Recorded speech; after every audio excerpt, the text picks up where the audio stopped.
Hello, good morning, students. Myself, Hardik Patel. I am a lecturer in Mechanical Engineering Department at VPMP Polytechnic Gandhinagar. Today, my session is about biogas plant from unit number 5, biomass energy.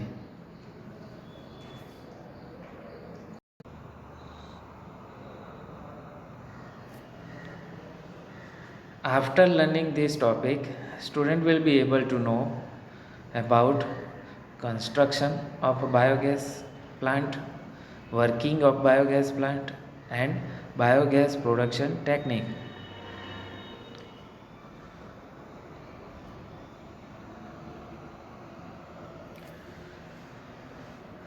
Now we see construction of biogas plant. In the biogas plant, 5 different parts is available. Biogas પ્લાન્ટમાં 5 different parts available હોય છે. First is inlet tank. You can also tell him that પૂરક કુંડી. ફર્સ્ટ પાર્ટ્સનું નામ પૂરક કુંડી અથવા ઇનલેટ ટેન્ક છે. Second parts is called as a digester, which is at the middle of the biogas plant. This whole construction is made from bricks work. ઈંટોની મદદથી આખું કન્સ્ટ્રક્શન બનાવવામાં આવે છે. બાયોગેસ પ્લાન્ટના મિડલની અંદર ડાયજેસ્ટર અવેલેબલ હોય છે. Than third number parts is outlet tank અથવા એને નિકાલ કુંડી તમે કહી શકો. તો ત્રીજા નંબરનો પાર્ટ નિકાલ કુંડી છે. Fourth number part is gas space, which is available at the upper portion of the digester.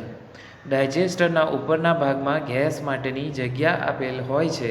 અંદર જ ટેન્કની અંદર નીચેની સાઈડ બાયોગેસ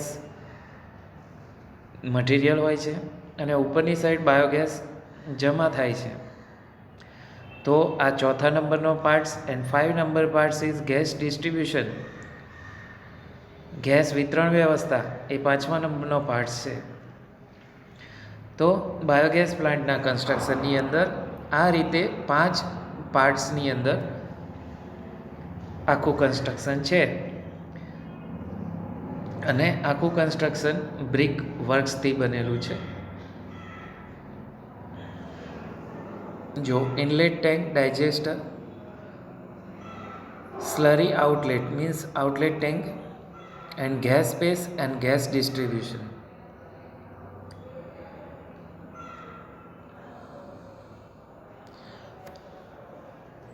તો આ રીતની વ્યવસ્થા બાયોગેસ પ્લાન્ટની કન્સ્ટ્રક્શન આ રીતનું છે. Now we see about working principle or working of biogas plant. Biogas plant કઈ રીતે વર્ક કરશે એ હવે સમજીશું.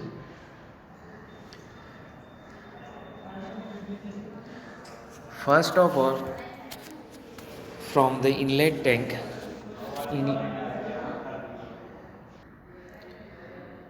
સૌથી પહેલાં ઇનલેટ ટેન્ક, અહીંયા આગળ જે મિક્સિંગ ટેન્ક લખેલું છે ત્યાં આગળથી મટીરિયલને ઇન કરાવીશું. બાયોગેસ પ્લાન્ટ માટે બાયોગેસ સોર્સમાંથી ડિફરન્ટ મટીરિયલ લાઈક એગ્રીકલ્ચરલ વેસ્ટનો યુઝ કરી શકાય. પાન, પાંદડા, agricultural grass etcetera can be used as a biogas raw material. Biogas પ્લાન્ટના રો મટીરિયલ તરીકે એગ્રીકલ્ચરલ વેસ્ટનો યુઝ કરી શકાય. તો સૌ પ્રથમ એગ્રીકલ્ચરલ વેસ્ટને આપણે ઇનલેટ ટેન્કમાં લઈશું. અહીંયા આગળ મિક્સિંગ ટેન્ક બતાવ્યું છે ત્યાં. હવે ત્યાં આગળ વોટરની સાથે થોડું જરૂર પડે એ પ્રમાણમાં વોટર એડ કરીને મિક્સ સ્લરી બનાવીશું. એ મિક્સ સ્લરી મિક્સિંગ ટેન્કમાં આવેલી જાળીમાંથી પાસ થશે અને ડાયજેસ્ટરમાં આવશે.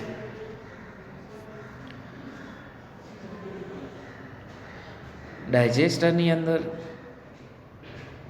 એનેરોબિક ડાયજેશન થશે અને ગેસ પ્રોડ્યુસ થશે. ડાયજેસ્ટરની અંદર એનેરોબિક ડાયજેશન થશે અને ગેસ પ્રોડ્યુસ થશે.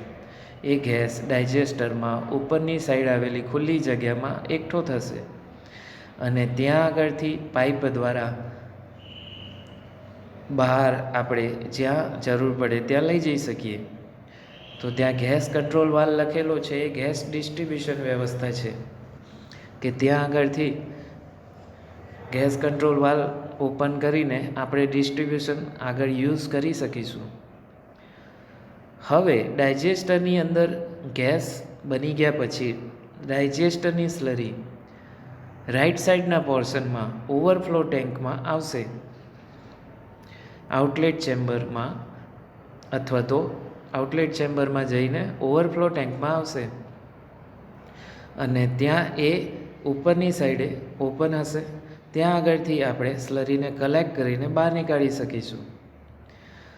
તો ઇનલેટ ટેન્ક અને આઉટલેટ ટેન્ક અથવા ઓવરફ્લો ટેન્ક એ બંને ફ્લોર લેવલથી થોડું બહારની સાઈડે ઓપન હશે. તો ત્યાં આગળથી આપણે એને ઇન કરાવી શકીશું અને આખો બાયોગેસ પ્લાન્ટ છે એ જમીનની અંદર હશે. હવે અહીંયા આગળ લેવલ વ્યવસ્થિત બતાવ્યા નથી, તો એના માટે તમે અહીંયા આગળથી સમજી શકો. જો ઇનલેટ ટેન્કની અંદરથી સ્લરી બનાવીને વોટર સાથે મિક્સિંગ કરીને સ્લરી છે એ આપણે ડાયજેસ્ટરની અંદર જવા દઈશું. ડાયજેસ્ટરની અંદર થોડા સમય બાદ ફર્મેન્ટેશન થવાથી, એનેરોબિક ડાયજેશન થવાથી ગેસ પ્રોડ્યુસ થશે અને એ ગેસ ઉપરની સાઈડે જમા થશે. હવે એ જે સ્લરી છે એ આગળ રાઈટ સાઈડમાં આગળની તરફ વધશે અને આઉટલેટ ટેન્ક અથવા નિકાલ કુંડીમાંથી આપણે એનો નિકાલ કરીશું એમ એ રાઈટ સાઈડમાં આગળ ખસતી જશે.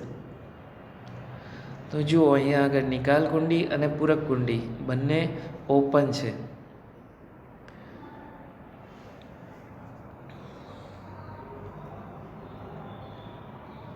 હવે આપણે બાયોગેસ પ્લાન્ટની અંદર ફર્મેન્ટેશન થઈને ગેસ કઈ રીતે પ્રોડ્યુસ થાય છે એ સમજીશું. બાયોગેસ પ્લાન્ટની અંદર એનેરોબિક ડાયજેશન થાય છે. એનેરોબિક ડાયજેશન 4 સ્ટેપ્સની અંદર થાય છે.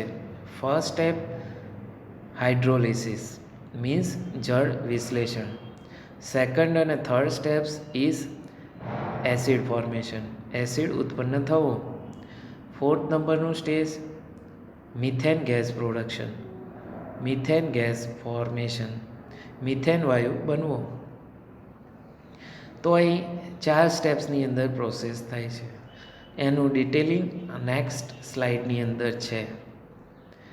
હવે નીચે નોટની અંદર લખેલું છે એરોબિક બેક્ટેરિયા ઓક્સિજનની હાજરીમાં વર્ક કરી શકે અથવા તો એરોબિક બેક્ટેરિયા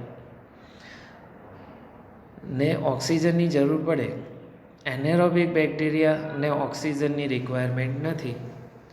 મીન્સ કે એનેરોબિક ડાયજેશન ઓક્સિજનની ગેરહાજરીમાં થાય. હવે અહીં એરોબિક અને એનેરોબિક ડાયજેશન વચ્ચેનો ડિફરન્સ આપણે સમજીએ. એરોબિક ડાયજેશન એરોબ્સ નામના બેક્ટેરિયા દ્વારા થાય અને એનેરોબિક ડાયજેશન એનેરોબ્સ બેક્ટેરિયા દ્વારા થાય. Second point, do not require higher temperature in an aerobic digestion. Aerobic ડાયજેશનમાં ઊંચું ટેમ્પરેચર જરૂરી નથી.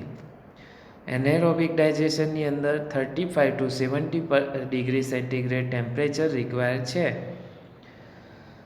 એનેરોબિક ડાયજેશનની અંદર મોડરેટ ટેમ્પરેચર રિક્વાયર છે, થોડુંક higher temperature. Then third difference is aerobic digestion ઓક્સિજનની હાજરીમાં થાય, એનેરોબિક ડાયજેશન ઓક્સિજનની ગેરહાજરીમાં થાય. એરોબિક ડાયજેશનથી ઇથેનોલ મિથેનોલ બને, જે લિક્વિડ અવસ્થામાં હોય, પ્રવાહી અવસ્થામાં હોય. અને એનેરોબિક ડાયજેશનથી મિથેન ગેસ પ્રોડ્યુસ થાય, જેને આપણે બાયોગેસ તરીકે ઓળખીએ છીએ.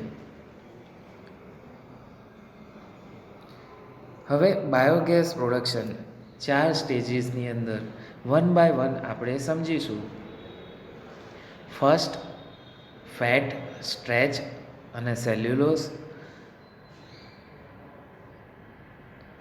બાયોસોર્સમાંથી ફેટ, સ્ટાર્ચ અને સેલ્યુલોઝ મીન્સ કે અહીં ચરબી, સ્ટાર્ચ, સેલ્યુલોઝ એટલે કે અહીંયા રો મટીરિયલ છે, બાયો માસ છે. Biomass first of all available છે અને એનું ફર્સ્ટ સ્ટેજ હાઇડ્રોલિસિસની મદદથી એમિનો એસિડ, કાર્બન ડાયોક્સાઇડ અને હાઇડ્રોજનમાં રૂપાંતર થાય છે. હાઇડ્રોલિટિક બેક્ટેરિયાની મદદથી. તો ફર્સ્ટ સ્ટેજમાં જળ વિશ્લેષણ થાય છે હાઇડ્રોલિટિક બેક્ટેરિયાની મદદથી અને એમિનો એસિડ, કાર્બન ડાયોક્સાઇડ અને હાઇડ્રોજન ગેસ જનરેટ થાય છે. ધેન એમાંથી સેકન્ડ સ્ટેજની મદદથી એસિટેટ અને હાઇડ્રોજન ગેસમાં કન્વર્ઝન થાય છે. બીજા સ્ટેજની અંદર એસિટોજન બેક્ટેરિયાની મદદથી સેકન્ડ સ્ટેજની અંદર એસિટેટ અને હાઇડ્રોજન ગેસ પ્રોડ્યુસ થાય છે. હવે એસિટેટ અને હાઇડ્રોજન ગેસમાંથી થર્ડ સ્ટેજની મદદથી હોમો એસિટોજન બેક્ટેરિયાની મદદથી એસિટેટમાં કન્વર્ઝન થાય છે. એના પછી ફોર્થ સ્ટેજમાં મિથેનોજેન બેક્ટેરિયાની મદદથી મિથેન ગેસમાં કન્વર્ઝન થાય છે. તો આ step by steps fermentation process ડાયજેસ્ટરની અંદર થાય છે, એ અહીં શો કરેલ છે. હવે ધીસ ઇઝ bibliography.